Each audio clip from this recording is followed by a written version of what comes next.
Bismillahirrahmanirrahim. Assalamualaikum warahmatullahi wabarakatuh. Kami dari kelompok 4 akan menggambarkan bagaimana stigma-stigma orang yang penyintas depresi, dan kemudian nanti juga akan ada penyelesaian bagaimana cara mengatasi stigma baik dari penyintas maupun orang awam. Next slide. Di sini ada stereotip depresi yang akan dijelaskan oleh teman kami, Alika. Stereotip. Menurut KBBI, stereotip merupakan konsepsi mengenai sifat suatu golongan berdasarkan prasangka yang subjektif dan tidak tepat. Selanjutnya, depresi. Depresi meliputi gangguan mental berupa rasa sedih atau terus kehilangan minat yang dapat menyebabkan berbagai gejala perilaku dan fisik. Depresi merupakan suatu gangguan mental yang hanya bisa mendapat diagnosis oleh tenaga profesional. Depresi bergejala termasuk perubahan dalam pola tidur, nafsu makan, tingkat energi, konsentrasi, perilaku sehari-hari, atau harga diri. Depresi juga dapat dikaitkan dengan pikiran bunuh diri. Selanjutnya ada stereotip depresi, suatu persepsi atau stigma yang berkembang oleh masyarakat awam mengenai suatu gangguan mental depresi. Selanjutnya akan diteruskan oleh Syahla. Depresi bukan kurang bersyukur. Saat ini tidak sedikit orang yang menganggap bahwa penyebab dari depresi adalah kurangnya rasa bersyukur kepada Tuhan atas apa yang dimilikinya. Analisis dari 27 meneliti peserta yang melakukan latihan syukur.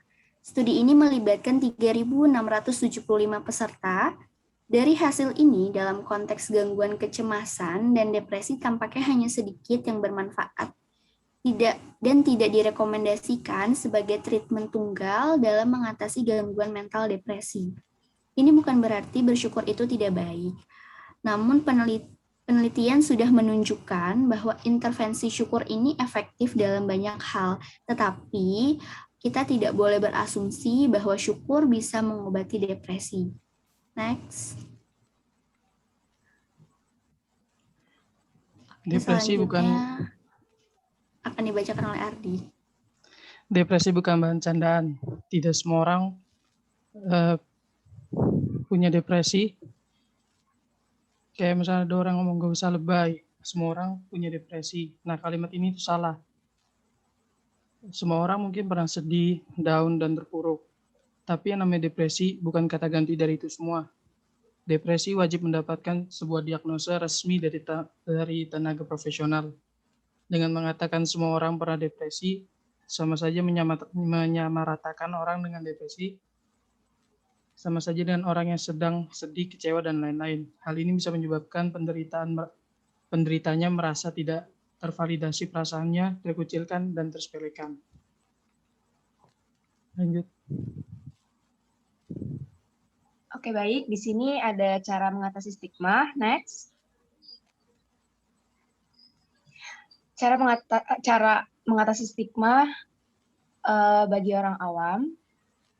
Yang pertama adalah mulailah berempati. Karena dari berempati di sini kita bisa lebih memiliki perasaan bagaimana caranya untuk bisa lebih mengerti, karena tidak semua persoalan di dunia ini bisa disamaratakan, dan penanganannya pun pasti beda, dari sudut pandang manapun juga pasti beda. Yang kedua, memberikan edukasi yang tepat untuk diri sendiri maupun orang lain mengenai isu kesehatan mental. Di sini juga adalah merupakan hal yang sangat penting, karena dengan cara kita mengedukasi, kita bisa lebih tahu dan bisa lebih aware, dan bisa lebih menolong dengan dalam keadaan yang tepat itu lebih baik.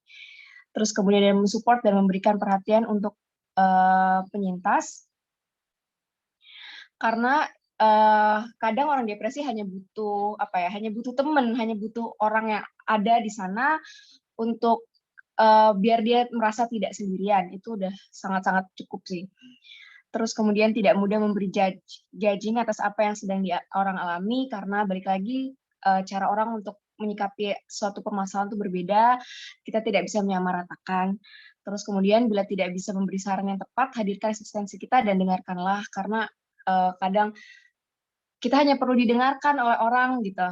Kadang di saat dunia sedang lagi nggak enak gitu, hal-hal sederhana yang kita butuhkan dari dunia ya cuma untuk didengarkan aja. Terus menyarankan untuk mendatangi profesional daripada nanti kita salah penanganan atau apapun, lebih baik untuk kita serahkan kepada yang lebih ahli untuk penanganan yang lebih tepat lagi. Gitu. Next.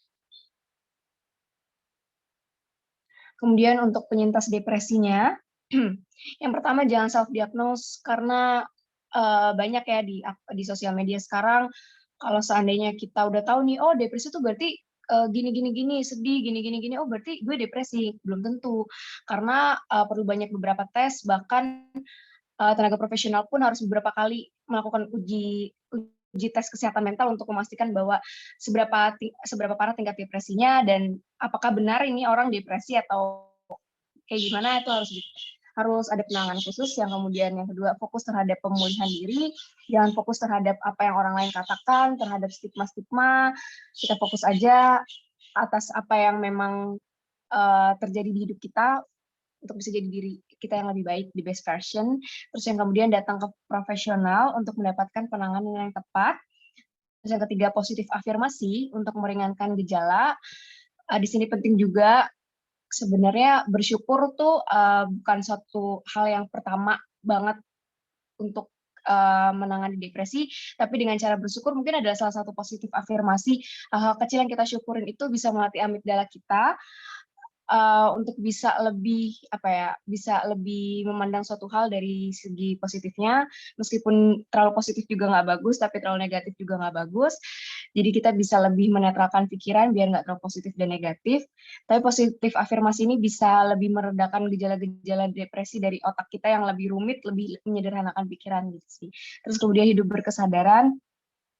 Di sini kalau kita mindful, kalau kita sadar atas apa yang kita lakukan sekarang, itu kayaknya lebih baik untuk kesehatan mental.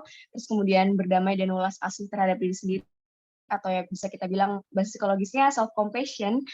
Di sini ketika kita memiliki rasa kasih sayang yang cukup baik untuk diri sendiri, kita rasanya lebih memenuhi kebutuhan diri sendiri, memenuhi kebutuhan untuk didengarkan, memenuhi kebutuhan kasih sayang yang tepat diri sendiri, kayaknya lebih enak gitu buat kesehatan mental kita juga lebih sehat. Terus kemudian tidak menyamaratakan isu kesehatan mental orang dengan pribadi, karena semua kondisi mental orang tuh berbeda. Kita fokus aja sama penyembuhan diri, sama keadaan mental kita sendiri. Untuk kebutuhan didengarkan, kebutuhan dicintai, kita harus penuhi. Terus kemudian mengedukasi diri di sini penting juga, dan yang di sini untuk mengedukasi diri ini juga harus dari sumber yang tepat ya, nggak bisa asal comot dari Google atau apa, karena nggak semua berasal dari sumber yang tenaga profesional dari psikolog atau psikiater yang tepat. Gitu. Next slide. Terima kasih banyak untuk semua yang sudah mendengarkan. Semoga kita semua bisa semoga materi ini bisa bermanfaat, dan semoga kita semua bisa memiliki edukasi yang tepat untuk orang depresi, baik maupun kita sebagai orang awam, mahasiswa psikologi yang sedang belajar juga, maupun kita sebagai seorang penyintas. Jangan self-diagnose. Terima kasih banyak. Assalamualaikum warahmatullahi wabarakatuh.